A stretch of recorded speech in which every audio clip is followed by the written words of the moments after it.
제가 얼마 전에 저자특강을 하면서 질문을 받았는데요. 현재 50세인데 60세에 20억 원을 모으고 연 10%로 굴리면 평생 월 1천만 원씩 쓰면서 살 수 있을까에 대한 질문이었습니다. 제가 강의를 하면서 제 사이트에 무료로 공개해 놓은 몬테칼로 시뮬레이션을 활용한 은퇴자금 계산 프로그램을 소개했는데, 이분이 현장에서 그 프로그램에 방금 말씀드린 상황을 수치로 넣어보고 은퇴 성공 가능성이 60% 정도밖에 안 나온다고, 이게 이해가 가지 않는다면서 질문을 한 거였어요. 얼핏 계산해 보면 20억 원에서 매년 발생하는 수익이 은퇴 후 생활비 월 1천만 원을 초과하는데, 수익이 더 큰데 왜 은퇴 성공 가능성이 이렇게 낮은가 하는 것이었습니다. 강의 현장에서는 제가 세세한 계산을 해볼 수가 없으니까 물가 상승률의 영향이 생각보다 크기 때문이라고 답변 드렸는데, 나중에 이 계산에 대해 심도 깊게 살펴보니까 다른 요인이 크게 작용한다는 것을 알게 되었습니다. 이에 대해 여러 각도로 계산해 보면서 제가 은퇴자금 계산과 관련해서 꼭 여러분에게 안내해 드리고 싶은 인사이트들이 여러 가지 있어서 말씀드려 보려고 합니다. 안정적인 은퇴를 위해서 얼마를 모아야 하는지 궁금한 분들이라면 영상 끝까지 봐주세요. 다만 미리 말씀드릴 것은 숫자와 계산이 많이 나오니까 아주 약간 머리가 아플 수 있습니다. 그래도 최대한 쉽게 설명해 보겠습니다. 저와 같은 공돌이들은 또 좋아하실 만한 컨텐츠니까 끝까지 봐주세요. 지난 연말에 저자 특강을 했습니다. 업라이스 투자자문의 대표이자 마법의 돈 굴리기, 마법의 연금 굴리기 저자이신 김성일 작가님이 운영하는 파이낸셜 리터러시 북클럽에서 진행했습니다. 곧 제가 쓴 책이 나오거든요. 제목은 은퇴할 수 있을까?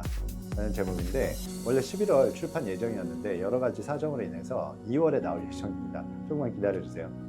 제가 너무나 좋아하고 존경하는 김성일 작가님이 감사하게도 추천사도 써주셨는데, 추천사를 써주기 위해서 책 내용을 살펴보시더니 내용이 좋다면서 본인이 운영하는 북클럽에 저자 특강으로 불려주셨습니다. 작가님 다시 한번 감사드립니다.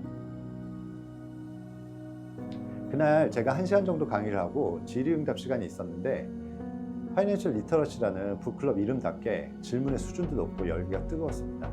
질의응답만 거의 1시간을 했네요. 저도 질문들에 대해 답변 드리면서 많이 배우고 느끼는 소중한 시간이었습니다. 그런데 그 중에서 한 질문과 그에 대해 제가 했던 답변이 자꾸 마음에 걸려서 이 영상을 제작하게 되었습니다. 다시 한번 말씀드리자면 질문은 이것이었습니다. 현재 50세인데 60세에 20억 원을 모으고 연 10%로 굴리면 평생 현재 가치 월 1천만 원씩 쓰면서 살 수 있을까요? 이 질문이었습니다. 이 조건을 제 은퇴할 수 있을까 홈페이지에 은퇴자금 계산 프로그램 입력해서 시뮬레이션 해보니까 은퇴 성공 가능성이 60% 수준밖에 안 돼서 이상하다는 거였어요. 20억 원에 연 10%면 연 2억 원의 수익이 발생하잖아요. 그럼 월 1천만 원씩 쓰면은 아무리 물가 상승률이 높아지더라도 크게 문제가 될 것 같지 않은데, 왜 은퇴 성공 가능성이 이렇게 낮은지 이해가 안 된다는 거죠. 프로그램을 만들어 보신 분들은 아실 거예요. 이런 질문을 받으면 프로그램에 오류가 있나? 이 생각부터 듭니다. 그런데 이 프로그램은 은퇴 설계 프로그램을 최대한 단순하게 누구나 입력해 볼 수 있게 만들어 놓은 거라서 오류가 날 요소가 별로 없거든요. 여러 번 검수도 했고요. 그래서 강의 후에 좀 자세히 살펴봤습니다. 그런데 잠깐, 이 계산에 대해 자세히 살펴보기에 앞서서 이 프로그램에 대해서 간단한 설명이 필요할 것 같습니다. 이 은퇴자금 계산 프로그램에 대해서 궁금하신 분들은 우선 이 영상을 봐주시기 바랍니다. 꼭 한번 봐주세요. 제가 안내해드리는 은퇴자금 계산은 몬테칼로 시뮬레이션을 활용하는데요. 미국이나 유럽 등 은퇴 선진국에서는 이 방식으로 은퇴자금 계산을 하는 것이 보편화되어 있습니다. 아직 우리나라에서는 이런 방식의 은퇴자금 계산이 잘 활용되고 있지 않아서 제가 도입해서 소개하고 있습니다. 간단히 설명드리자면, 은퇴 후에 은퇴자금에 대한 투자 수익률이나 은퇴 후 생활비에 적용되는 물가 상승률은 고정된 값이 아닌데, 대부분의 은퇴자금 계산 프로그램은 고정된 값으로 계산을 하거든요. 경제 상황은 변화무쌍한데 결과값은 하나로 나오니까 의미가 상당히 제한적일 수밖에 없습니다. 그런데 이 몬테칼로 시뮬레이션은 투자 수익률이나 물가 상승률 같은 변수를 랜덤으로 적용해서 1000번의 시나리오를 돌려보고 그 결과값을 확률로 표현해 줍니다. 즉, 내 은퇴 자금이 은퇴 기간 동안 고갈되지 않고 남아있을 가능성을 확률로 나타내 주는 거죠. 실제로 한번 보여드리면 더 이해가 잘 되실 겁니다. 제 홈페이지에 들어가면 이렇게 은퇴 자금 계산을 해볼 수 있습니다. 방금 말씀드린 몬테칼로 시뮬레이션을 활용한 은퇴 성공 가능성 시뮬레이션인데요. 네, 이쪽에 와 보시면 이렇게 클릭해 보시면 은퇴자금 계산을 할 수가 있습니다. 아까 그분의 질문대로 한번 입력을 해 보겠습니다. 현재 나이는 50세, 네, 배우자 나이도 50세라고 해볼게요. 그리고 은퇴 나이는 60세, 기대 수명은 90세로 잡겠습니다. 그리고 은퇴 시점에 필요한 월 생활비는 현재 가치를 입력을 해주시는 겁니다. 그래서 아까 1,000만 원을 쓰고 싶다고 하셨는데 은퇴 후 필요한 월 생활비는 물가 상승에 따라서 계속 상승할 텐데 여기서 입력할 때는 현재 가치를 입력을 해줍니다. 그럼 이 프로그램에서 자동으로 물가 상승률을 반영해서 계산을 해줍니다. 그리고 은퇴 시점에 준비 가능한 자금은 아까 20억 원, 20억 원이 준비되는 것을 가정을 했었죠. 그리고 물가 상승률은 저희가 보통 1.5에서 2% 정도 잡는데요. 여기서는 2% 정도로 잡아보겠습니다.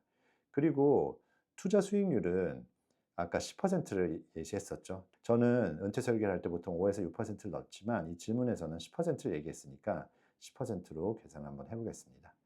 그러면서 공적연금은 우리가 국민연금공단에서 계산해서 넣어볼 수가 있는데요. 이 예시에서는 빼도록 하겠습니다. 네, 그리고 개인연금도 넣어볼 수 있고 주택연금 그리고 다른 소득들도 넣어볼 수 있는데 다 생략하고 또 일회성 지출은 예를 들어서 자녀의 결혼자금이라든지 은퇴 후에 발생하는 큰 지출들을 입력하게 돼 있는데 이런 부분들도 다 생략하고 아까 말씀드린 50세 그리고 1,000만 원, 20억 원에 대한 부분만 넣고 시뮬레이션을 돌려보겠습니다.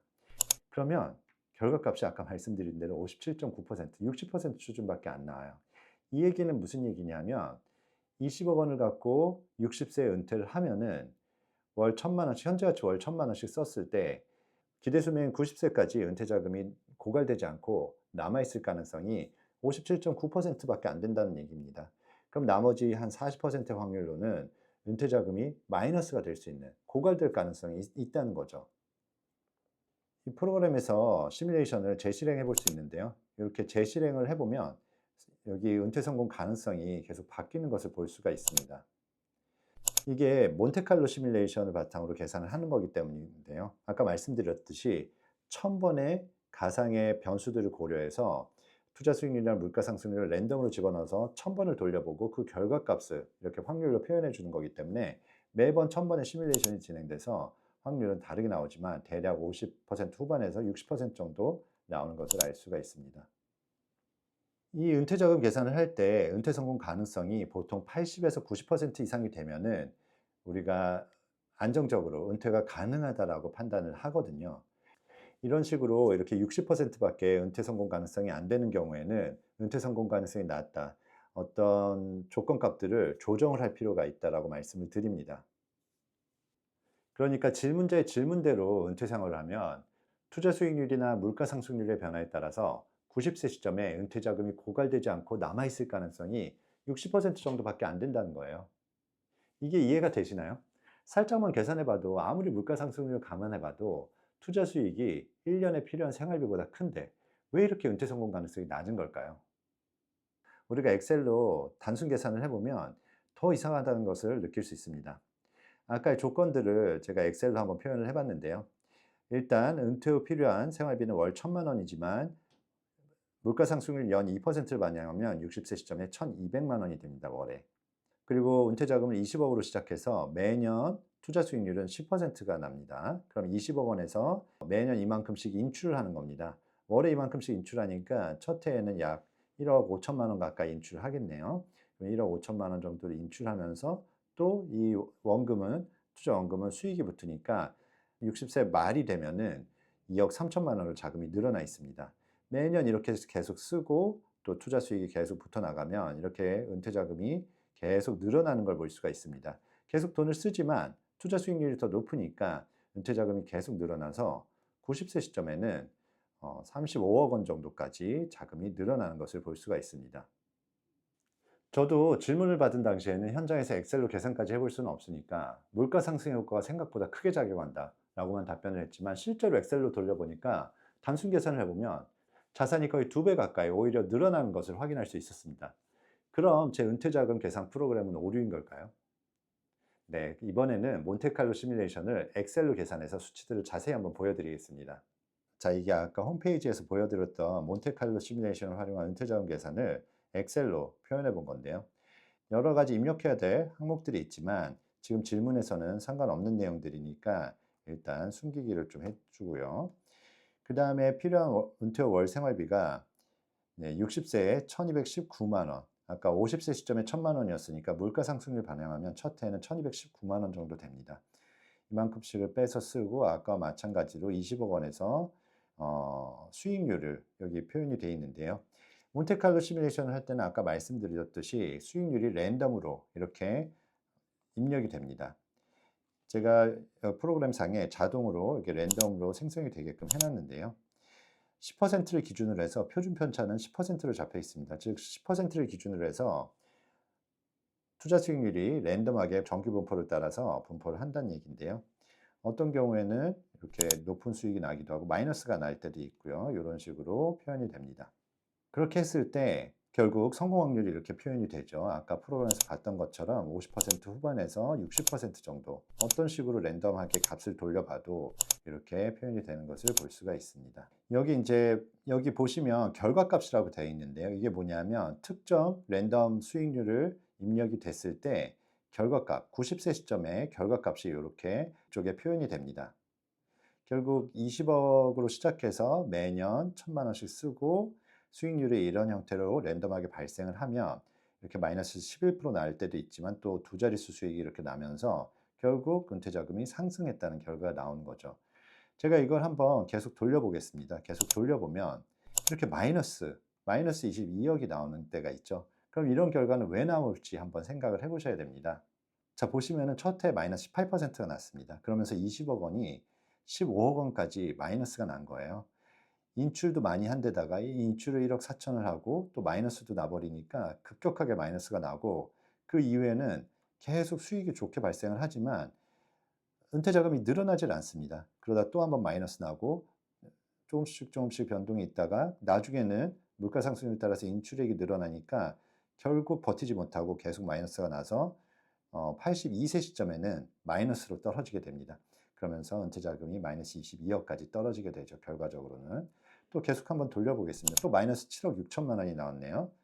첫 해 마이너스 나버리니까 또 마이너스가 나고 몇 해 지나서 수익이 잘 나니까 겨우 원금 회복했다가 또 마이너스가 나니까 이런 식으로 20억 밑으로 내려간 다음에 또 나중에 수익이 잘 나서 겨우 회복했다가 그 이후에는 물가 상승률에 따라서 인출액이 늘어나니까 계속 마이너스가 나면서 이 시점에서는 이 계산에서는 87세가 되니까 마이너스가 나는 것을 볼 수가 있죠.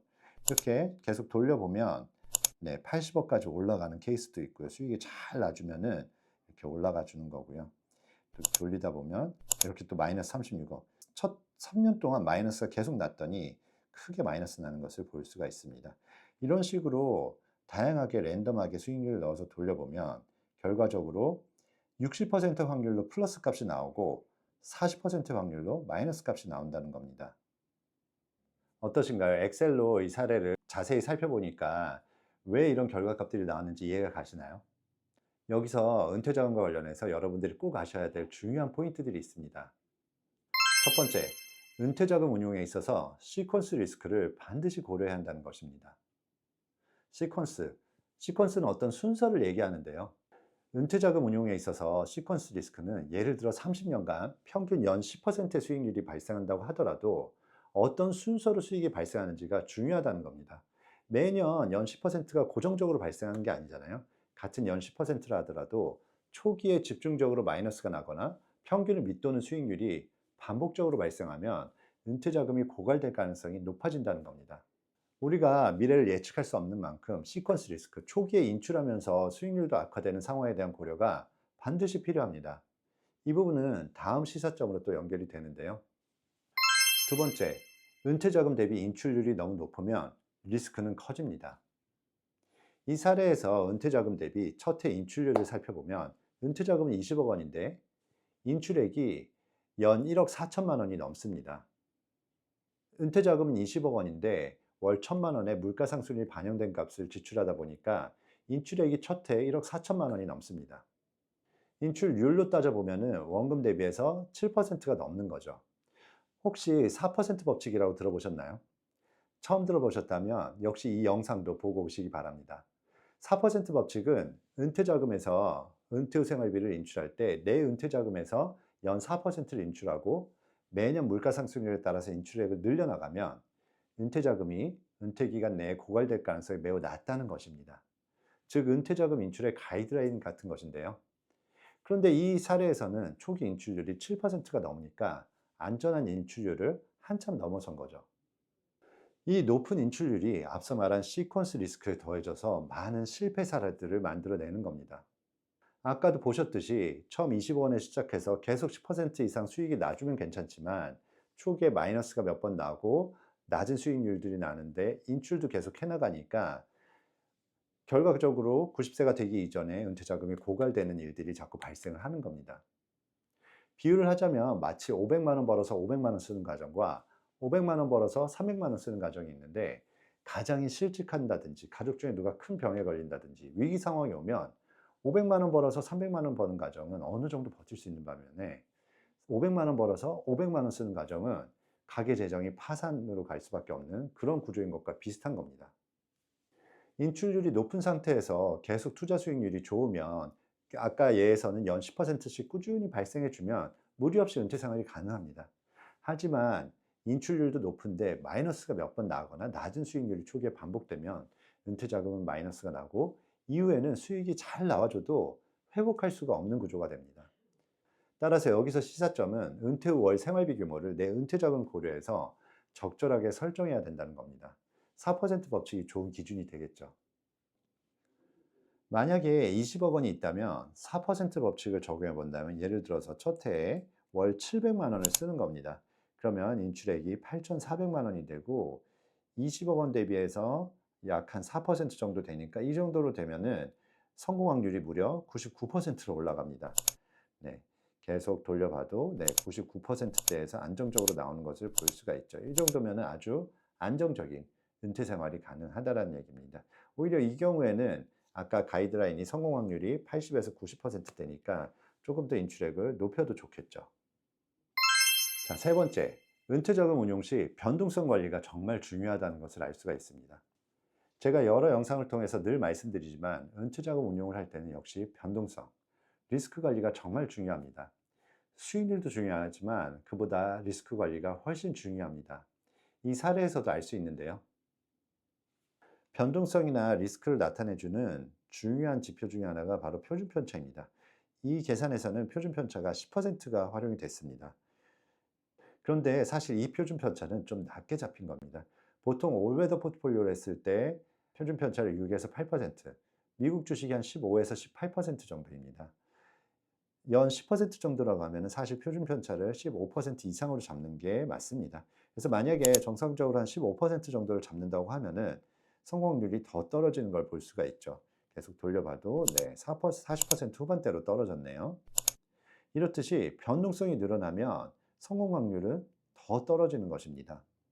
만약에 가정이지만 우리가 투자 수익률 10%인데 표준 편차를 5%로 낮출 수 있다 하면은 성공 확률은 또 많이 올라가겠죠. 네, 70% 후반대로 이렇게 올라가네요. 물론 이건 현실적이진 않습니다. 우리가 하이 리스크 하이 리턴이잖아요. 그래서 표준 편차는 실질적으로는 한 15% 정도로 보는 게 맞고 이런 정도면은 그러면 성공 확률은 40% 후반대로 떨어집니다. 결국 은퇴자금 운용의 성패를 가는 것은 수익률보다도 변동성을 낮추는 것이 핵심입니다. 하나의 사례로 많은 말씀을 드렸는데요. 이 사례를 통해서 제가 전달드리고 싶은 시사점들을 다시 한번 정리해 드리겠습니다. 첫째, 은퇴자금 운용 시 시퀀스 리스크를 반드시 고려하셔야 합니다. 초기에 시장에 폭락이 있을 경우에 대한 대비와 고려가 반드시 필요합니다. 두 번째, 은퇴자금 대비 인출률이 너무 높으면 리스크는 커집니다. 인출률을 적당히 설정하셔야 합니다. 특히 요즘 커버드콜이나 고배당 ETF가 인기인데 이런 ETF들을 활용하더라도 인출률은 적당한 수준을 유지해야 은퇴자금 운용의 리스크가 관리가 될 수 있습니다. 세 번째, 은퇴자금 운용 시 변동성 관리가 정말 중요합니다. 언제나 수익률보다 리스크입니다. 특히 은퇴자금 운용에 있어서는 리스크를 줄이는 것이 중요합니다. 그래서 제가 늘 은퇴자금을 운용할 때는 어떤 자산이 오를까 고민하는 것보다는 자산 배분을 잘 하셔서 리스크와 변동성을 낮추는 게 중요하다는 말씀을 꼭 드리고 있습니다. 이번 영상을 통해서 은퇴자금 운용에 관해 좋은 인사이트 얻으셨으면 좋겠습니다. 그리고 제 은퇴할 수 있을까 홈페이지에 가셔서 몬테칼로 시뮬레이션을 활용한 은퇴자금 계산도 한번 해보시기 바랍니다. 그럼 다음에 뵐게요. 은퇴할 수 있을까? 할 수 있습니다.